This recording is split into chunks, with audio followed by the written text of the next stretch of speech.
This is Miss Candy, a magic trick rebooting from the classics. It looks real because it is real, from real candy with the real wrapping paper, real candy stick, but not the real corn, not the candy itself. It is 3D printed with an elastic band here. There's a knot here. So what I do, I'm actually pulling this out and putting this on the muscles here,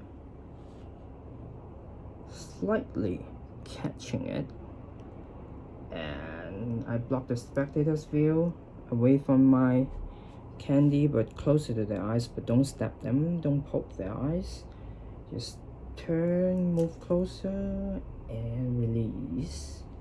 Then you get this and a surprise. The other way of doing it is perhaps a little easier. I also put it in the middle. If you walk around or hunt for your target, when they look at you, you just block the views and then you produce it like this by releasing the muscle. It's actually the same thing, okay?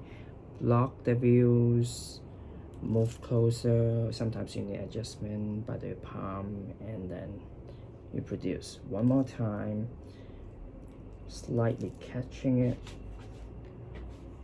Hunt for your target, walk around, walk, hunt for target, and then when you catch their attention, you show a palm empty and you produce a lollipop. You could switch this and then give them out as a souvenir. So go download the SEL and DIY and practice and hunt for your target. Thank you.